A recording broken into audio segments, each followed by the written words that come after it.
Selamat sore Ibu, Bapak, dan rekan-rekan yang dikasihi oleh Tuhan kita Yesus Kristus.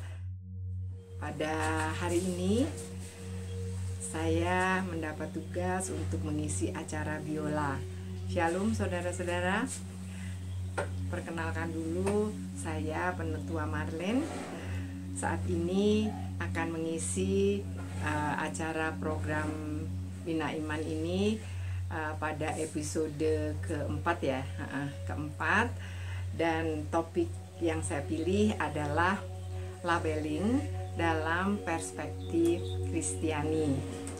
Suatu program yang bersifat live atau streaming dari GKI Maulana Yusuf ini sebenarnya bertujuan untuk tetap memberikan ruang komunikasi kepada jemaat ataupun antar jemaat ataupun penetua dan jemaat dalam masa pandemi COVID-19 ini melalui penyampaian beberapa materi seperti materi-materi yang bersifat informatif ataupun materi-materi yang bersifat pengetahuan sederhana ataupun banyak hal yang akan di-share pada episode-episode berikutnya.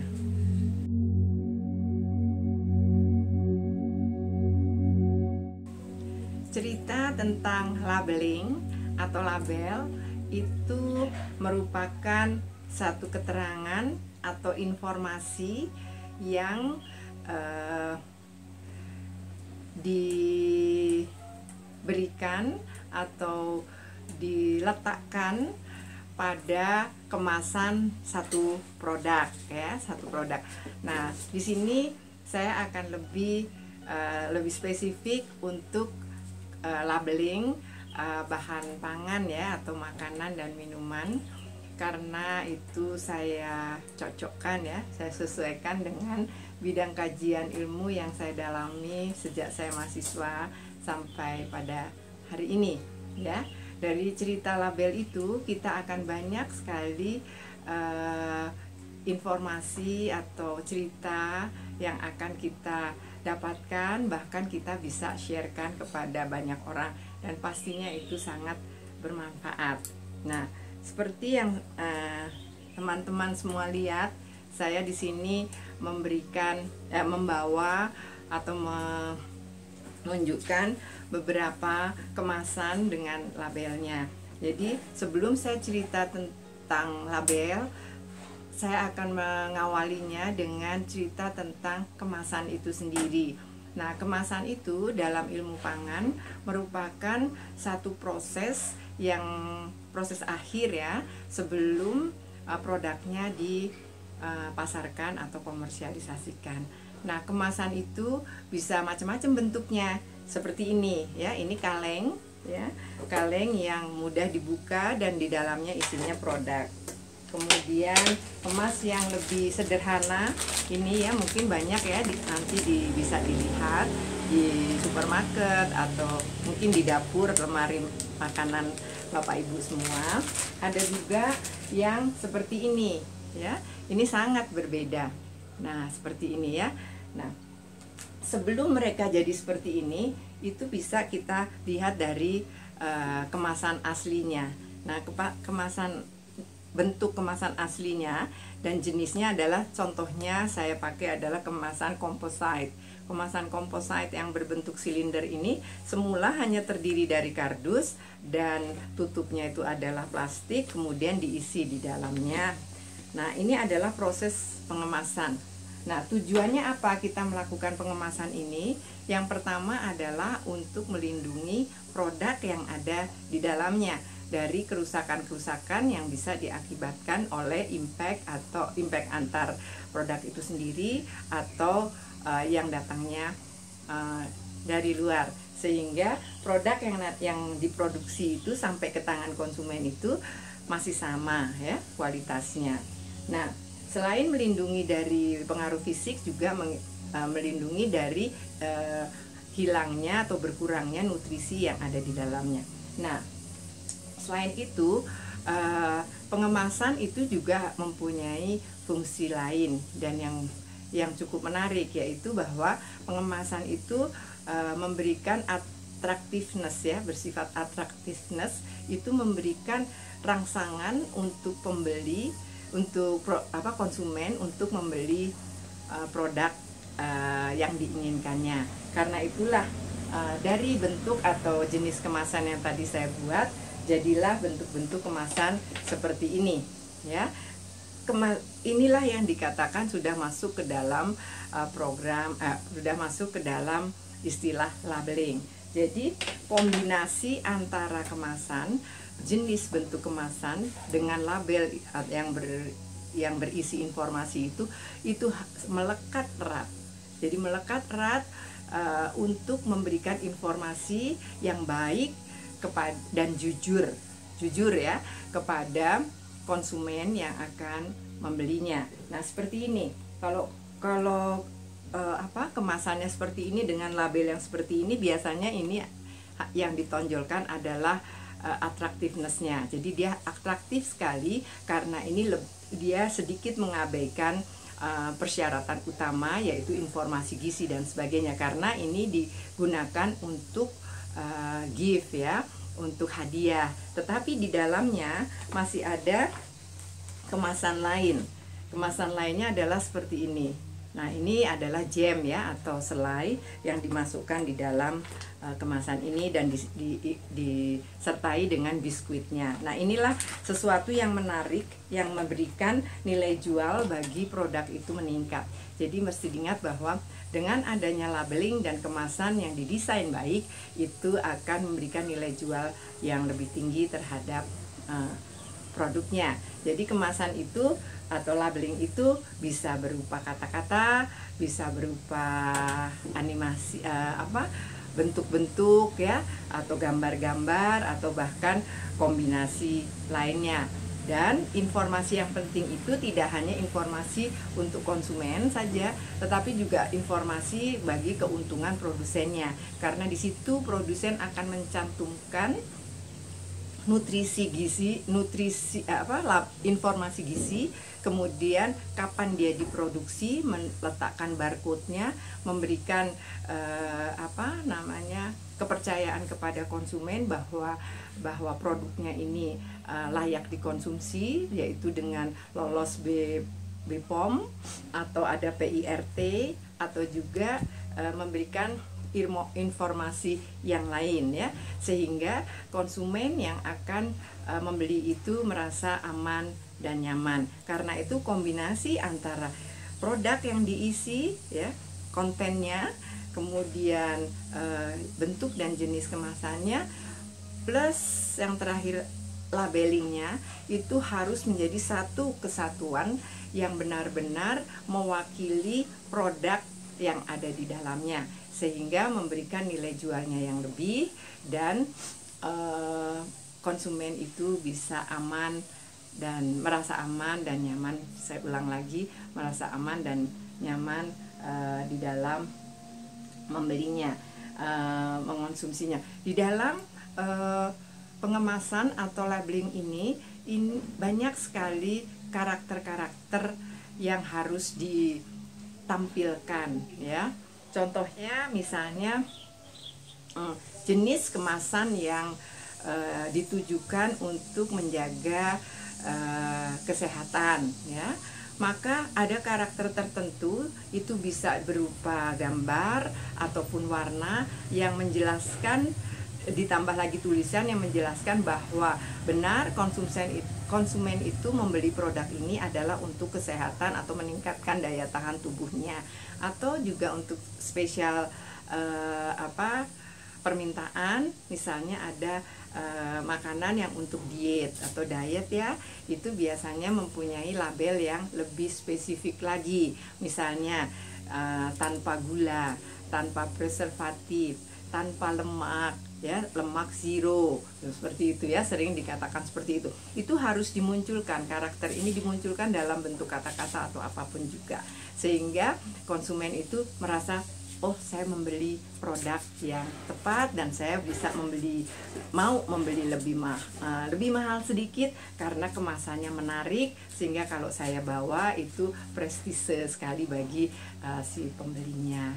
Nah, kemudian satu lagi mengenai pengemasan tentang expired date.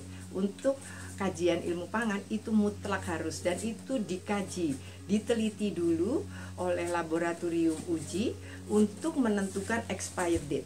Jadi expired date itu atau kadaluarsa itu tidak hanya sekedar tempel, ya. Teoritis mengatakan bahwa ini harus ada pengujiannya, akselerasi kerusakan, ya. Itu ada mesinnya yang otomatis, ada juga dengan cara yang lebih sederhana lagi yang bisa nanti digunakan oleh UKM produsen makanan yang tidak mempunyai dana untuk membeli alat-alat yang lebih mahal, ya.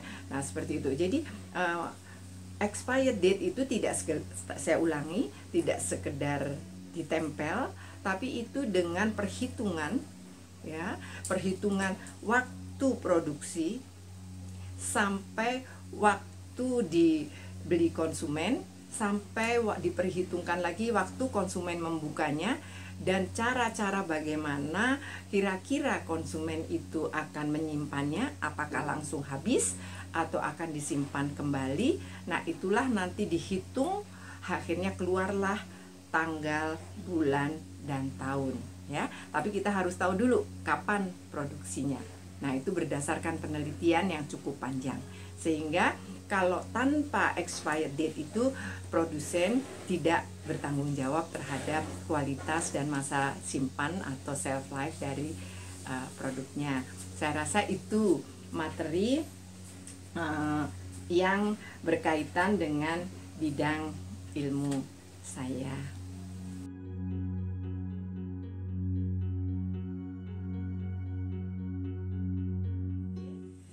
Kembali ke topik awal, ya, topik mengenai label from the Christian faith point of view atau label dalam perspektif iman Kristiani, ya. Kita seringkali ya tidak menyadari bahwa pada saat kita menerima dan mengakui Yesus Kristus sebagai juru selamat kita, semenjak itu sebenarnya label pengikut Kristus atau label Kristen sudah melekat pada diri kita. Artinya kita sudah ber-LPK, label pengikut Kristus, ya, seperti itu. Jadi merefer dari uraian saya tadi, ya, sebaiknya benar-benar LPK yang kita pakai ini, ya, itu mengandung informasi apa saja yang kira-kira sama, ya, sama enggak, ya, informasi yang tadi saya ceritakan di label yang sebelumnya, ya, di label yang tadi, ya. Jadi apakah benar informasi yang akan diterima oleh orang lain pada saat melihat kita dengan label LPK kita itu benar-benar sudah mencerminkan bahwa dia mencerminkan sikap hidup Tuhan kita Yesus Kristus pada masa hidupnya, ya, yang sudah kita banyak baca dan memang harus kita ikuti teladan itu, sehingga kelayakan kita menggunakan label itu teruji di situ dan orang lain melihatnya. Pengikut Kristus dengan apa yang ada di dalamnya, di dalam kita ini, di dalam tubuh kita, pemikiran kita ini, bukankah sudah harusnya menjadi karakter, baik itu sikap, tutur kata, dan pemikiran-pemikiran orang Kristen, ya, dan tercermin, ya, itu di LPK tadi. Nah, terlebih karena acara ini dalam suasana pandemi, semua mengaitkannya dengan COVID-19, barangkali kita diingatkan, ya, pada pandemi COVID-19 ini dengan label kita yang tadi itu, apakah kita sudah mengikuti teladan Kristus yang dia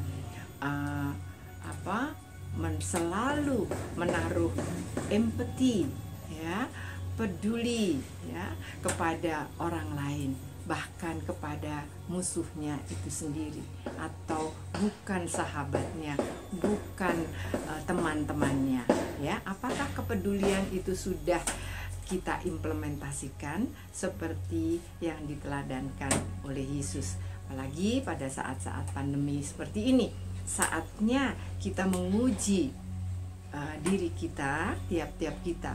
Adakah tersentuh, adakah ketukan yang sangat halus dari Roh Kudus untuk membuat kita ingin merasakan penderitaan orang lain? Begitu banyak orang terdampak. Begitu terdampaknya tidak hanya kesehatannya COVID, ya, karena virus, tapi terdampak dari ekonomi.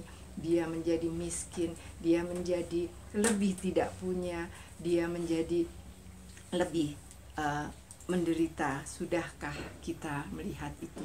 Sudahkah kita melihat dan membayangkan betapa anak-anak kita, keponakan kita, adik kita, kakak kita, om kita, tante kita, teman kita, sahabat kita, tetangga kita, yang mereka tergabung di dalam para medis, yang sekarang mereka dengan kesungguhan hati, dengan menekan segala ketakutannya, tidak sempat panik, tidak boleh takut karena sumpah yang sudah harus dilakukannya. Oleh karena sumpah dokternya atau sumpah perawatnya, dia harus menghadapi pasien yang sangat-sangat berisiko untuk dirinya. Sudahkah kita memikirkan itu? Sudah jawabannya. Kalau kita secara kolegial, karena sampai saat ini Gereja Kristen Indonesia Maulana Yusuf itu sudah banyak memberikan perhatian, memberikan contoh kepada gereja-gereja lain, kepada komunitas-komunitas lain, bagaimana kita mendonasikan atau menyumbang atau memberikan empati kita dengan berupa sumbangan-sumbangan, baik APD, alat kesehatan, sembako, dan nasi bungkus, ya, dan seterusnya. Itu sudah kita lakukan. Nah, itu GKI Maulana Yusuf bekerja untuk banyak orang. Nah, apakah masing-masing kita kembali, masing-masing kita, sudahkah kita juga melakukan apa yang secara kolegial itu sudah terlihat oleh masyarakat luas, ya? Jadi itulah pesan atau inti dari materi yang saya sampaikan pada saat ini. Nah, dan itu semua sebenarnya apa yang saya sampaikan itu saya sudah mempersiapkan bacaan, ya. Mari kita simak bersama-sama dari Roma 8, ya. Sebab semua orang yang dipilihnya dari semula, mereka juga ditentukannya dari semula untuk menjadi serupa dengan gambaran anaknya, supaya anaknya itu menjadi sulung di antara banyak saudara, ya. Jadi kita memang sudah diajarkan itu bahwa kita harus serupa dengan Yesus. Kalau memang Yesus itu ada di dalam hati dan kehidupan kita, dengan label kita sebagai pengikutnya yang setia. Persiapan lain yang sudah saya siapkan adalah sebenarnya ingin menyampaikan saja bahwa ada lagu pujian yang mungkin ada relasinya dengan topik hari ini, yaitu saya cari dari NKB 138, di mana judulnya adalah Makin Serupa Yesus Tuhanku.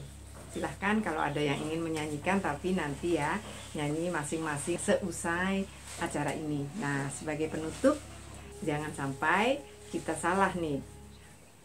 Minum Coca-Cola yang motonya adalah siapa saja, kapan saja, dan di mana saja itu, tapi kalau diminum kok isinya bajigur. Sampai jumpa.